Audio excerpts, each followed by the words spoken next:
Jammu Kashmir legislative assembly में आज national conference की सरकार ने एक रेजोल्यूशन लाया। रेजोल्यूशन का मुंह deputy chief minister Surendra Chaudhary ने किया। सब चीज़ों को ट्विटर के ऊपर मास्टर स्ट्रोक बताया जा रहा है। नईमा महजूर कह रही हैं मास्टर स्ट्रोक है, कई और लोग कह रहे हैं मास्टर स्ट्रोक है।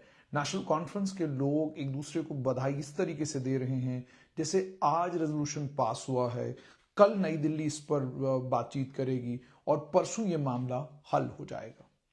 लेकिन एक सियासी जीत नेशनल कॉन्फ्रेंस इसको मानती है और एक सियासी जीत के साथ साथ में नेशनल कॉन्फ्रेंस की ट्विटर पर जितनी भी आर्मी है वो सारी आर्मी पीडीपी को ये याद करा रही है कि आपने किस तरीके से 5 अगस्त 2019 जो हुआ उसके लिए आप लोग जिम्मेदार हैं।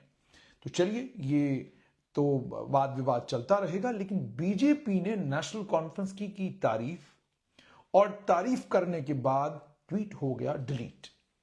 आखिरकार कारण क्या? सबसे पहले ये ट्वीट देखिए, ये ट्वीट है।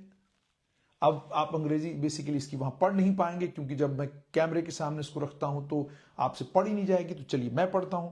अमित मालवीय ये बीजेपी का जो आईटी सेल है उसके चीफ हैं। इन्होंने ट्वीट करके रेजोल्यूशन को भी ट्वीट किया और ट्वीट करके लिखा, interesting development in J assembly. Jammu Kashmir की असेंबली में एक बड़ी इंटरेस्टिंग डेवलपमेंट हुई है। द रेजोल्यूशन अडॉप्टेड टुडे, जो रेजोल्यूशन आज अडॉप्ट किया गया, reflects a new approach by the ruling national conference. ये दर्शाता है जो सत्ताधारी दल है नेशनल कॉन्फ्रेंस, जो हुकूमत में इस वक्त नेशनल कॉन्फ्रेंस है, उसकी बदली हुई अप्रोच दर्शाता है। Instead of insisting on the full restoration of article 370, 370 की मुकम्मल रिस्टोरेशन पर इंसिस्ट करना यानी मांग करना, instead of insisting on the full restoration of Article 370, the resolution calls for open dialogue on the issue. Resolution इस मामले के ऊपर डायलॉग की बात करता है। A significant shift, एक बहुत बड़ी तब्दीली, that acknowledges the new reality, जो नई इस सच्चाई को कबूलता है पोस्ट 5 अगस्त 2019। यानी भारतीय जनता पार्टी के आईटी सेल के चीफ अमित मालवीय के ट्विटर हैंडल से एक ट्वीट हुआ और उस ट्वीट में उन्होंने ये कहा कि ये जो रेजोल्यूशन आया है, इस रेजोल्यूशन में मुकम्मल तौर पर 370 की बहाली की बात न करके, उस पर जोर न दे करके, इस रेजोल्यूशन में मांग की जा रही है कि इस मुद्दे पर डायलॉग होना चाहिए। और आगे अमित मालवीय ने कहा कि एक बहुत बड़ी तब्दीली है नेशनल कॉन्फ्रेंस के स्टांस में, और यह भी उन्होंने कहा कि ये जो उन्होंने अब स्टांस लिया है, ये बहुत बड़ा शिफ्ट है जो उस नई सच्चाई को कबूलता है जो 5 अगस्त 2019 के बाद की सच्चाई है। आगे उन्होंने कहा, while this step paves the way for meaningful engagement with the people of J&K, जहां ये जो कदम है इससे जम्मू कश्मीर के लोगों के साथ एक मीनिंगफुल, मानी खेज एंगेजमेंट जम्मू कश्मीर के लोगों के साथ होगी, मानी खेज रब्त जम्मू कश्मीर के लोगों के साथ होगा। द डिल्यूजनल कांग्रेस जो डिल्यूजनल कांग्रेस कहा गया, with just 6 MLAs has apparently opposed the resolution. Congress को लेकर यह सुनने में आ रहा है कि उन्होंने इस रेजोल्यूशन की मुखालफत की है। ये ट्वीट अमित मालवीय ने किया और इस ट्वीट को उसके बाद लगभग सभी ट्विटर हैंडल्स पर यह शेयर हुआ और शेयर मोहित भान ने किया जो पीडीपी के साथ जुड़े हुए हैं, और कई पीडीपी के लोगों ने इसको शेयर किया। और मोहित भान ने लिखा कि after acknowledging the change of heart, दिलों में तब्दीली आई है, इसको एक्नॉलेज करने के बाद अमित मालवीय ने ट्वीट डिलीट कर दिया। आखिरकार किसने अमित मालवीय को कहा कि आप ट्वीट डिलीट कर दें? आशिक मीर, उन्होंने भी इसी को ट्वीट किया है। आरिफ अमीन ने इसको ट्वीट किया है। उन्होंने भी कहा है कि बीजेपी के अमित मालवीय ने इस रेजोल्यूशन की तारीफ की और तारीफ करने के बाद उन्होंने इस रेजोल्यूशन को अपने ट्विटर हैंडल से, इस रेजोल्यूशन की तारीफ करने के बाद उन्होंने ट्विटर हैंडल से इसे डिलीट किया। यानी अब इस वक्त सबसे बड़ा मुद्दा यही है कि ये ट्विटर हैंडल से आखिरकार ये ट्वीट डिलीट क्यों किया गया। और दूसरी तरफ हम अब ये बहुत अहम है, जैसे मैंने आपको कहा कि एक तरफ से अमित माली ट्वीट करते हैं, फिर शायद पार्टी के किसी जिम्मेदार ने ये कहा होगा कि भाई बीजेपी तो वहां प्रोटेस्ट कर रही है, वो तो वेल में सारे खड़े थे, और जम्मू में तो भारतीय जनता पार्टी के प्रदेश कार्यालय के बाहर तो जबरदस्त प्रदर्शन हुआ, वहां तो पुतला तक मुख्यमंत्री का जलाया गया, तो ये सारी चीजें हो गई। तो उसके बाद मुझे लगता है कि उनको ख्याल पड़ा कि राजनीतिक तौर पर ये सही नहीं होगा कि इस ट्वीट को, हालांकि जो उन्होंने अपने ट्वीट में बात कही है वही बात कई और लोग भी अपने अपने अंदाज में आज के रेजोल्यूशन को लेकर कह रहे हैं। सज्जाद गनी लोन ने कहा कि हमने हर वक्त ये कहा था कि कोई भी चीज जो हल्का फुल्का भी 370-35 के साथ जुड़ी होगी, स्टेटहुड को बहाल करने के साथ जुड़ी होगी, तो जिसमें जो मेजॉरिटेरियन असॉल्ट जम्मू कश्मीर पर हुआ था उसको कंडेम करने के लिए कोई भी चीज होगी, तो कोई भी उसको जब असेंबली में लाएगा हम उसके साथ खड़े होंगे। उन्होंने कहा हमने पीडीपी के रेजोल्यूशन का समर्थन किया, और उन्होंने ये भी कहा कि हमें कोई नोटिस नहीं था लेकिन हमने समर्थन दिया। फिर उन्होंने कहा कि हमने एक नोटिस भी दिया था और रूल 56 के तहत एडजर्नमेंट मांगी थी, और ये कहा था कि पूरे हाउस का बिजनेस जो है उसे आप परे कर दें, कोई जरूरत नहीं है लेफ्टिनेंट गवर्नर के भाषण के ऊपर हमें यहां पर डिबेट करने की, हम 5 अगस्त 2019 के ऊपर डिबेट करेंगे। और 5 अगस्त 2019 को लेकर उन्होंने ये भी कहा कि ये असेंबली बहुत ताकतवर है, इसके पास ताकत है, और यही वो इंस्टीट्यूशन है जहां से ये बात दिल्ली तक जानी चाहिए। और उन्होंने कहा कि मैं इसका स्वागत करता हूं और इस रेजोल्यूशन की मैं सपोर्ट भी करता हूं। लेकिन आगे उन्होंने कहा कि रेजोल्यूशन का जो लिखने वाला है उसने कंजूसी की है अल्फाज इस्तेमाल करने में, और इसकी वजह से अलग अलग लोग इसकी अलग अलग तरह की कॉनोटेशन निकाल सकते हैं। हर आदमी अपने अपने तरीके से इस पर अपनी राय रख सकता है। तो उन्होंने कहा कि होना यह चाहिए था कि 5 अगस्त 2019 को जो कुछ हुआ इस रेजोल्यूशन में जबरदस्त तरीके से उसकी भर्त्सना होनी चाहिए थी, उसकी मुखालफत होनी चाहिए थी, और हमको बिल्कुल साफ तौर पर यह कहना चाहिए था कि जम्मू कश्मीर को 5 अगस्त 2019 के पहले वाला जम्मू कश्मीर दोबारा से फौरन बनाइए, अगर आप नहीं बनाएंगे तो हमको यह काबिल कबूल नहीं है।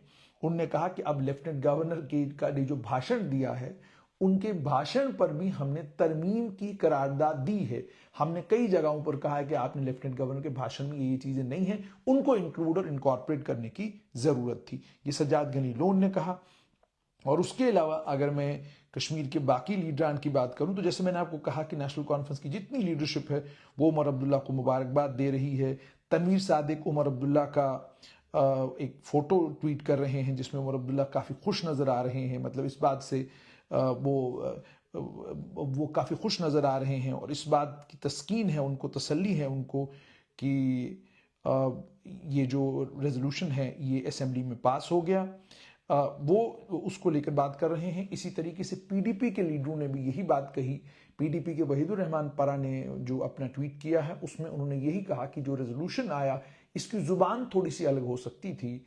महबूबा मुफ्ती ने आज इसी रेजोल्यूशन पे बात की। उन्होंने कहा कि रेजोल्यूशन आया है, खुशाइन बात है, हम मुबारकबाद देते हैं सरकार को, लेकिन हुकूमत अगर चाहती तो इस रेजोल्यूशन को और ज्यादा क्लियर बनाती, और ज्यादा साफ सुथरा बनाती। इसकी लैंग्वेज वो होती जो जुबान जिस जुबान में हम साफ साफ नई दिल्ली को ये कन्वे करते कि हम 5 अगस्त 2019 के फैसलों से खुश नहीं हैं, हम वो जम्मू कश्मीर चाहते हैं जो 5 अगस्त 2019 से पहले वाला जम्मू कश्मीर था। उसके अलावा मैंने जम्मू कश्मीर प्रदेश कांग्रेस कमेटी के अध्यक्ष तारिक हमीद करा से बात की। मैंने उनसे भी पूछा कि आपका इस रेजोल्यूशन को लेकर क्या कहना है, तो उन्होंने बिल्कुल साफ लफ्जों में कहा कि इस रेजोल्यूशन का जहां तक ताल्लुक है, हमने इस रेजोल्यूशन को लेकर यह बात कही है कि जहां तक 5 अगस्त 2019 को जो कुछ हुआ वो चूंकि सुप्रीम कोर्ट ने उसे सही ठहराया है, उसे आईनी बताया है, हम उसको गैर आईनी नहीं कह सकते हैं। हमने कहा है कि जहां तक स्पेशल स्टेटस का और कॉन्स्टिट्यूशनल गारंटीज का ताल्लुक है उससे मुराद जम्मू कश्मीर को स्टेटहुड का दर्जा वापस दिया जाना चाहिए, और उसके अलावा जो खुसूसी दर्जा जम्मू कश्मीर को था उन तमाम चीजों को लेकर बातचीत होनी चाहिए। उन्होंने साफ किया कि हम 5 अगस्त 2019 को जो कुछ हुआ उसे असंवैधानिक अब नहीं कह सकते, क्योंकि उसके लिए कोई स्कोप बाकी नहीं रहा है। सुप्रीम कोर्ट ने उसको सेटल कर दिया है, और सुप्रीम कोर्ट के उसको सेटल करने के बाद अब मामला सिर्फ इतना है कि जम्मू कश्मीर की सरकार स्टेटहुड के लिए मरकजी सरकार के साथ पूरी लड़ाई लड़े। अब जहां तक वहीदुर रहमान परा का ताल्लुक है, उन्हें ट्वीट किया है,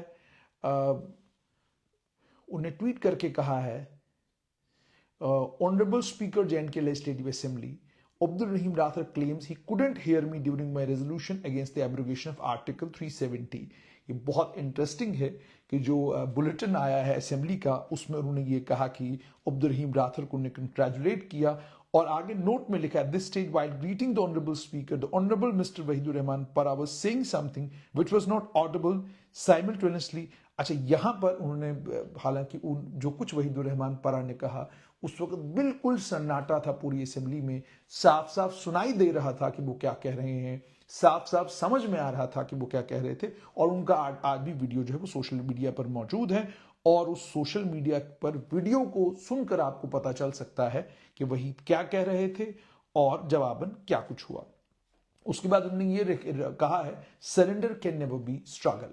ये वहीदुर रहमान परा ने लिखा है कि नेशनल कॉन्फ्रेंस का जो रेजोल्यूशन है जो डिप्टी चीफ मिनिस्टर ने प्रपोज किया, इसने कुछ नहीं किया है बल्कि जख्मों पर नमक लगाने का काम किया है और इनर्ट और हॉलो रेजोल्यूशन है। ये बिल्कुल खोखला रेजोल्यूशन है और एक बार फिर से नेशनल कॉन्फ्रेंस ने जो जम्मू कश्मीर के वादी कश्मीर के लोगों की हिस्टोरिकल तारीखी विल थी, उस तारीखी विल को उन्होंने बिट्रे किया है। कि उनका कहने का मतलब ये कि ये जो मैंडेट नेशनल कॉन्फ्रेंस को जिस बुनियाद पर मिला था, वो बुनियाद यही थी कि आप 370 को लेकर मरकज के साथ बड़ी सीरियसनेस के साथ मरकज के साथ इस मामले को टेकअप करेंगे और जो कॉन्स्टिट्यूशनल गारंटीज है उनको वापस लाने की कोशिश करेंगे। उसके बाद उन्होंने आगे लिखा है, this resolution wrapped in meaningless platitudes about reaffirming special status and expressing concern. It's not only an exercise in empty semantics, it is a farcical eye wash. इन्होंने इसमें तफसीलन ये बात कही है कि और उसके बाद कुछ अमेंडमेंट्स मांगी हैं। एक तो उन्होंने ये कहा है कि एक्सप्रेसिस कंसर्न जो कहा है उसको हटा दीजिए, साफ तौर पर अपोज और रिजेक्ट कहिए। और दूसरा उन्होंने ये कहा है कि डायरेक्ट एक्शन, कोई नेगोशिएशंस इस तरीके के नहीं होंगे। और उसके बाद उन्होंने इसमें कुछ तरमीमें इसमें मांगी हैं। ये तो एक सिरा है इसका कि पीडीपी, जम्मू कश्मीर पीपल्स कॉन्फ्रेंस और बाकी जमातें इस रेजोल्यूशन को लेकर क्या कह रही हैं, मगर इसका दूसरा सिरा और ज्यादा इंटरेस्टिंग है। वो इंटरेस्टिंग सिरा ये है कि एडवोकेट जनरल की गैर मौजूदगी में लेफ्टिनेंट गवर्नर मनोज सिन्हा किससे ये पूछें कि ये जो रेजोल्यूशन असेंबली में मूव किया गया है, क्या इस रेजोल्यूशन को मूव करने से पहले लेफ्टिनेंट गवर्नर से इस बाबत कोई बातचीत करने की जरूरत थी। क्योंकि जहां तक इस रेजोल्यूशन का ताल्लुक है, हालांकि ये बड़ी डाइल्यूटेड फॉर्म में है, इस रेजोल्यूशन में आईने हिंद को कहीं चैलेंज नहीं किया गया है। इस रेजोल्यूशन में जो भी मांगे की गई हैं वो आईने हिंद के अंदर मांगे की गई हैं। इस रेजोल्यूशन में किसी जगह J&K रीऑर्गेनाइजेशन एक्ट को चैलेंज नहीं किया गया है। इस रेजोल्यूशन में किसी जगह जो 5 अगस्त 2019 को हुआ उसे असंवैधानिक नहीं कहा गया है। इस रेजोल्यूशन में किसी भी जगह 5 अगस्त 2019 जो हुआ उसे कंडम या क्रिटिसाइज नहीं किया गया है, उसे अपोज नहीं किया गया है। कोई ऐसी बात इस रेजोल्यूशन के अंदर नहीं है। लेकिन तब भी चूंकि जो शोर और गुल और जो हंगामा चारों तरफ है, जिसके नतीजे में बीजेपी ने सदन के अंदर हंगामा किया, बीजेपी के जो लोग सदन में नहीं है उन्होंने बीजेपी के हेडक्वार्टर के बाहर हंगामा किया। चारों तरफ शोर यूं है, एक तरफ शोर ये है ट्विटर के ऊपर कि जनाब हमने 370 के ऊपर रेजोल्यूशन पास कर दिया, दूसरी तरफ शोर है कि जनाब इन्होंने पास किया तो हम इसको कबूलते नहीं। और एक इंटरेस्टिंग डिमांड जो है वो बीजेपी की तरफ से आई। उन्होंने कहा कि जब तक ये रेजोल्यूशन को विड्रॉ नहीं करते तब तक हम हाउस चलने नहीं देंगे। कोई प्रक्रिया असेंबली के कानून में ऐसी नहीं है जिस प्रक्रिया के जरिए किसी रेजोल्यूशन को जिसे पास किया गया हो असेंबली में उसे विड्रॉ कर सके स्पीकर, क्योंकि ये collective will of the people, ये कलेक्टिव विल है लेजिस्लेटिव असेंबली की। इसमें लेजिस्लेटिव असेंबली के तमाम मेंबरान शामिल हैं और अब स्पीकर बैठकर कल ऐलानन ये नहीं कह सकते जो कल रेजोल्यूशन पास हुआ था मैं आज उसको विड्रॉ करता हूं, क्योंकि अब ये रेजोल्यूशन जो है स्पीकर की प्रॉपर्टी नहीं है। ये रेजोल्यूशन अब जम्मू कश्मीर लेजिस्लेटिव असेंबली की प्रॉपर्टी है और यहां से ये रेजोल्यूशन जो है ये दिल्ली जाना है। अब इसकी डाइल्यूटेड शेप में जो रेजोल्यूशन पास हुआ है, हालांकि जैसा मैंने पहले भी कहा कि ये रेजोल्यूशन कोई इतना बड़ा तूफान नहीं है जिस तूफान को लेकर कोई बड़ा फिक्रमंद होने की जरूरत है कि न जाने कल सुबह जब सूरज निकलेगा तो पता नहीं क्या कुछ तब्दील हो गया होगा। कुछ तब्दील नहीं होने वाला। लेकिन चलिए, नेशनल कॉन्फ्रेंस को सेलिब्रेट कर रही है फोर्स 370 कहकर। बीजेपी इसके खिलाफ है कि जनाब कैसे हुआ, हो नहीं सकता था। कानूनी तौर पर अगर देखा जाए तो रेजोल्यूशन लाने के लिए प्रायर नोटिस असेंबली में देना जरूरी है। नोटिस देते हैं, तमाम मेंबरान के पास रेजोल्यूशन की कॉपी जाती है, वो उस रेजोल्यूशन को पढ़ते हैं, फिर उस पर बहस मुबाहिसा होता है। जो हिजब इख्तलाफ है वो अपनी बात रखता है, जो हाकिम हुकूमत में है वो अपनी बात रखते हैं, उसके बाद वोटिंग होती है, फिर रेजोल्यूशन के बारे में तय होता है पास हुआ या फेल हुआ। लेकिन चूंकि इस रेजोल्यूशन में ऐसा कुछ भी नहीं हुआ तो ये रेजोल्यूशन विन विन सिचुएशन सबके लिए है। तकरीरें होती तो बड़ी तल्ख बातें होती, चीफ मिनिस्टर को फिर जवाब देना पड़ता और उन्हें फिर डिफेंड करना पड़ता अपने रेजोल्यूशन को, और न जाने क्या क्या कहना पड़ता, और उससे शायद दिल्ली नाराज हो जाती। तो इसलिए चीफ मिनिस्टर ने भी कुछ बोला नहीं, रेजोल्यूशन भी पास हुआ, चीफ मिनिस्टर ने मूव भी नहीं किया भी डिप्टी चीफ मिनिस्टर ने मूव, जिसे कुछ लोगों ने मास्टर स्ट्रोक कहा। तो इसलिए इस मास्टर स्ट्रोक को और इन तमाम चीजों को ध्यान में रखते हुए जब भारतीय जनता पार्टी के आईटी के हेड इसकी तारीफ करें और उसके बाद उसको डिलीट करें, साफ तौर पर यह दर्शाता है कि जो लैंग्वेज रेजोल्यूशन की है उस जुबान से किसी को कोई भी आपत्ति या कोई ऐतराज नहीं है। And this din will die down in the next 4-5 days, और 10 दिन के बाद कहानी जम्मू कश्मीर में फिर वही होगी। अनएम्प्लॉयड नौजवान, जो जम्मू कश्मीर की परेशानियां हैं, उन परेशानियों के हल की तलाश में चीफ मिनिस्टर और उनकी टीम लग जाएंगे। मगर वहीं पर एक धड़ा जरूर ऐसा है जो इस बात से भी नाराज हुआ होगा कि ये भी क्यों किया आपने, ये भी आपको नहीं करना चाहिए था। और वो धड़ा जिसे तवक्का और उम्मीद ये है कि अब ये जो रेजोल्यूशन पास हुआ है ये कोई इनकलाबी कदम है और उसके बाद कोई बड़ा इनकलाब आएगा, 6 महीने के बाद उसे भी लगने लगेगा कि डिसअपॉइंटमेंट उसे भी होने लगेगी कि नहीं, कुछ हो नहीं रहा, कोई बात आगे बढ़ नहीं रही है। हालांकि जैसे मैंने आपको कहा कि मामला जाकर खत्म होना है स्टेटहुड पर, और जम्मू कश्मीर को स्टेटहुड मिलना तय है। हालांकि इस साल के आखिर में, इस साल के खत्म होने, इस फाइनेंशियल ईयर के खत्म होने के बाद अगले फाइनेंशियल ईयर में मिलेगी। कब मिलेगी वो तो चलिए जब मरकज एक बिल लाती है, उस बिल के आने के बाद ही पता चलेगा। लेकिन अच्छा, इसमें एक और पेज है, वो बड़ा इंटरेस्टिंग पेज ये है कि अब लेफ्टिनेंट गवर्नर भी अपने कॉन्स्टिट्यूशनल एक्सपर्ट से ये सवाल पूछ रहे होंगे कि क्या इस हुकूमत को ये इख्तियार था कि वो जो जे.एंड.के रीऑर्गेनाइजेशन एक्ट है, जो जम्मू कश्मीर का रीऑर्गेनाइजेशन का कानून है, उस कानून के तहत जो ताकतें इस लेजिस्लेटिव असेंबली के पास हैं, क्या उन ताकतों के होते हुए इस तरह का कोई रेजोल्यूशन ला सकते हैं कि नहीं ला सकते। वो उस पर कॉन्स्टिट्यूशनल एक्सपर्ट्स की राय जरूर लेंगे और उनकी जो भी राय होगी वो किसी न किसी प्रोग्राम में, किसी न किसी जगह उस पर बात जरूर करेंगे और खुलकर वो बात लेफ्टिनेंट गवर्नर कहेंगे। क्योंकि पहले भी आतंकवाद के ऊपर उन्होंने बात की, उन्होंने यूटी फाउंडेशन डे को लेकर जब वहां पर चीफ मिनिस्टर और उनके साथी नहीं गए, उसको लेकर उन्होंने फौरन जवाब, उन्होंने क्या कहते हैं बात की। तो कहने का मतलब यह है कि लेफ्टिनेंट गवर्नर भी अपनी बात बिल्कुल मुखर रूप से रखते हैं। तो वो भी अपने कॉन्स्टिट्यूशनल एक्सपर्ट से सवाल जवाब करेंगे, उनसे पूछेंगे कि मुझे बताइए कि ये जो इन्होंने किया है क्या ये किसी लीगल फ्रेमवर्क में है, कर सकते थे कि नहीं कर सकते थे। वहीं पर जम्मू कश्मीर लेजिस्लेटिव असेंबली के स्पीकर अब्दुल रहीम राथर को मैं देख रहा था कि उन्हें भी लोग बहुत सारी मुबारकबाद दे रहे थे, जबकि अगर आईनी तौर पर देखा जाए तो वो लेजिस्लेटिव असेंबली के स्पीकर बनने के बाद जितने भी हाउस के मेंबरान हैं उन सभी के कस्टोडियन हैं। वो किसी भी, जैसे मिसाल के तौर पे ओम बिरला भारतीय जनता पार्टी से हैं, लेकिन लोकसभा के वो चूंकि लोकसभा के स्पीकर हैं वो, अब जाहिर सी बात है लोकसभा का स्पीकर है भारतीय जनता पार्टी के, but he has to appear neutral. इसी तरीके से अब्दुल रहीम राथर की भी तस्वीरें जो पार्टी के रुफका के साथ, पार्टी के लोगों के साथ वायरल हो रही हैं, वो भी थोड़ी हैरान करने वाली हैं कि आप अब लेजिस्लेटिव असेंबली के स्पीकर बन गए हैं और स्पीकर बनने के बाद इस तरह की तस्वीरें अगर वायरल हो रही हैं तो नहीं होनी चाहिए, क्योंकि स्पीकर एक न्यूट्रल इंस्टीट्यूशन है। वो किसी जमात से जुड़ा हुआ जरूर होता है, लेकिन जब वो कुर्सी पे बैठता है तो वो पूरे हाउस का कस्टोडियन होता है। तो पूरे हाउस के और इतने संजीदा आदमी, जिन्हें कानून की समझ, जिन्हें पार्लियामेंट्री प्रोसीजर्स की समझ,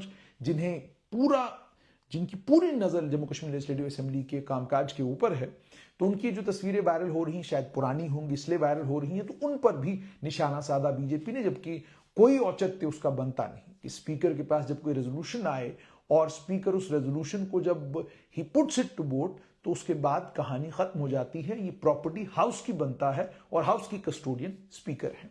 तो अब ये सारे मामला जहां पर हैं, वहीं पर जैसा मैंने आपको कहा कि बीजेपी के अमित मालवीय का वो ट्वीट आखिरकार डिलीट क्यों हुआ, अब इस पर जबरदस्त डिबेट और डिस्कशन जो है पूरे वादी कश्मीर में हो रहा है कि ट्वीट करके उन्होंने आखिरकार डिलीट क्यों किया।